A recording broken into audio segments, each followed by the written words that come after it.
Pán dekan v kostole povedal 7 rokov. Začínali sme na panelovej ploche pred 8 rokmi, v novembri.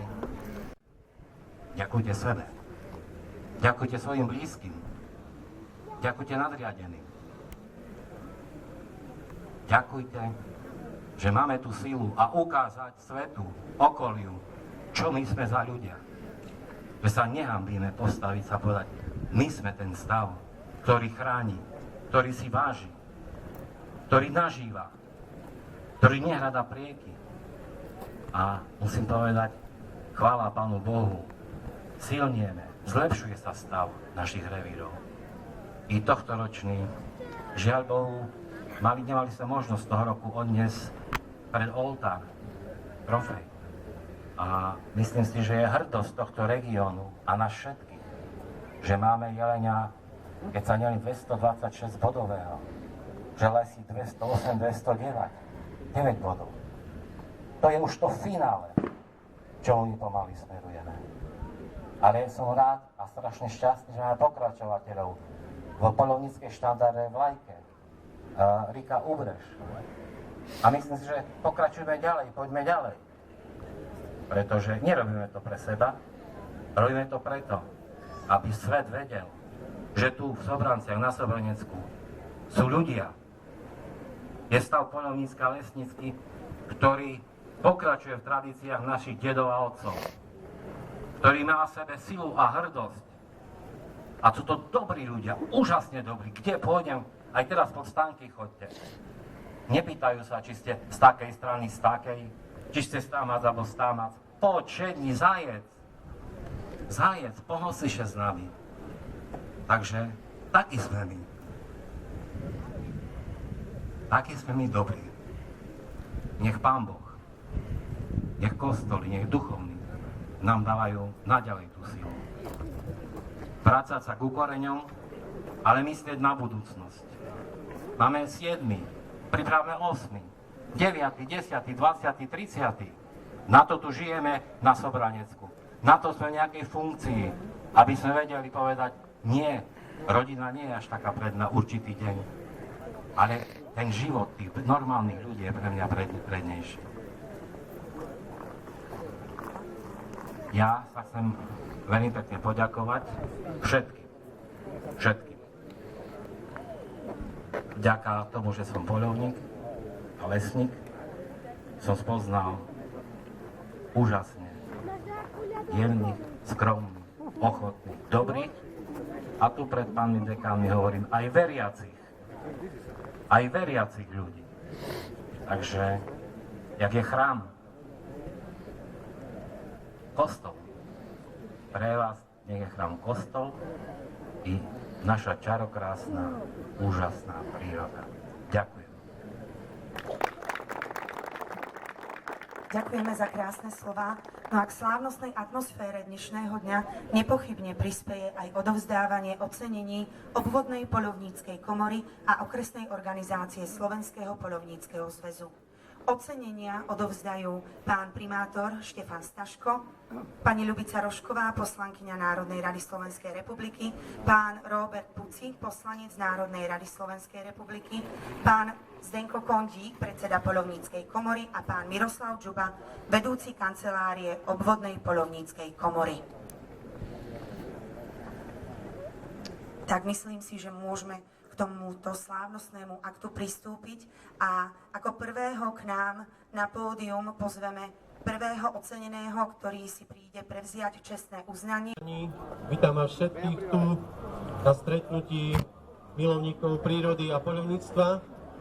Teším sa, tak ako každý rok, že máme tu veľkú korunu, ktorá sa živo zaujíma o našich psíkov.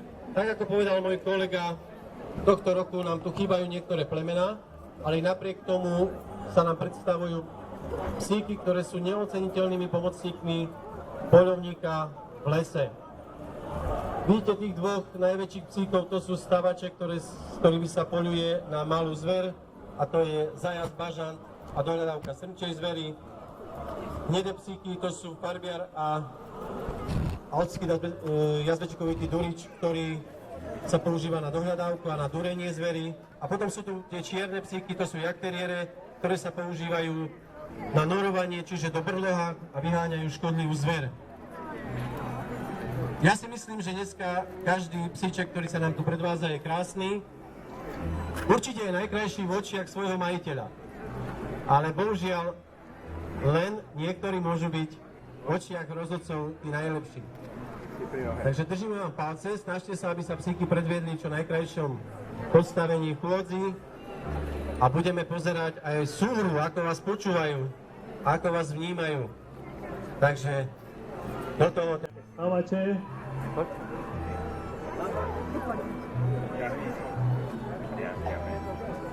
Dobre. Ďalej by som poprosil vodiči farbiarov za stavačmi, aby to bolo takto pospolu, aby... Dušan. Tak. Mirko. A neše dva igelitky. A ide za ňu Šandar a zbíre za ňu Tyšický. Dobehne autorý babo. Tak čo vy máte kolo Tyšicko v tej taške? Autorita znáce, to tak, no, co vám uzem motorec, ja bývam kolo štadiona a znáte, jak to, zachody, nič tam nič a oni šikajú všetky do mojej zahrady. No a ja tam stojím s týma nožničkami a kto obchá toto cez môj plot, ja mu poviem, daj Tyšicku, poď si odštrihnem. No a čo? No tá dajú. No a to tá druhá igelitka, tá ktorý nedali. No a teraz začneme s touto puškou. No tá puška nie je taká ťažká, lebo pozrite, z jednej ruky ju zvihnem, ale tá ktorý klop 10 kg pre noho nič neznamená. My tak 5,5 kg či 6 kg. Súťaž je jednoduchá. Od rozbehnutia alebo od vlastného mesta do označenia týchto pruhov, ktoré sú tam, až do 9 metrov. Víťazstvo takedy, alebo rekord bol taký 18,7, ale 13.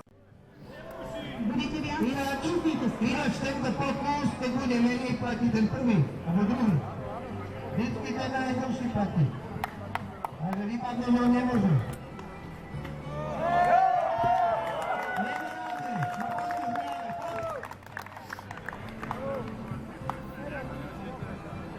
Tak pripraví sa pán Svenka po 11:12. Poriadný meter, ty! 14, Jaň vyššie! 16,70. 16:70. Víťaz. Damian Svenka mal 11:12. A potom sa pripraví pán Gelatič. Koľko to je? Koľko mal predtým? 11:12. Tak to nebude mať. 10 metrov. Tu je dopad. 9,52. Dobre, takže to nemusíme ani zapisovať. Pán Gelatič bol 10,65.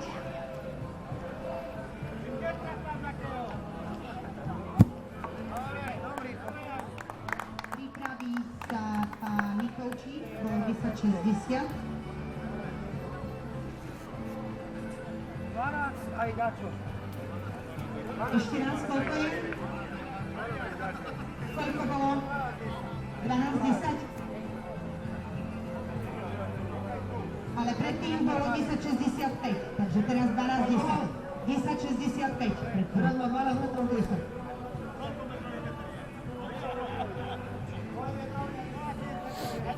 Takže pán Mikovčík Igor bolo 10,60.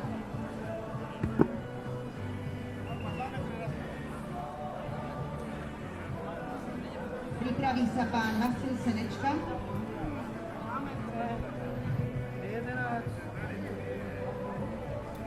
Ale jak cigáni! 12,80. Takže poprosím čísla. 12,60. No vidíš, jak si to rozpáram cigáni!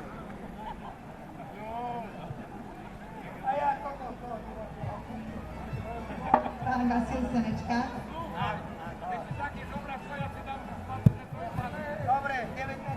že to viac ako 10,41 nebude. No a máme tu posledného, pán Marian Ihnác, 10,24, tak skúsme to ešte prekonať.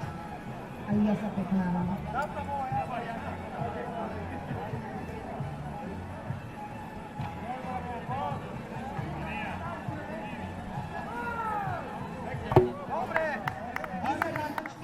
Takže budeme pokračovať teraz.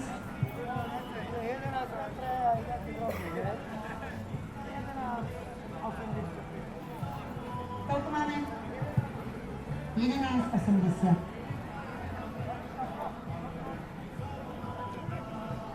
Vážení, ja vám ďakujem, že ste ma povzbudovali. Mám taký, ako mali tu maľu, že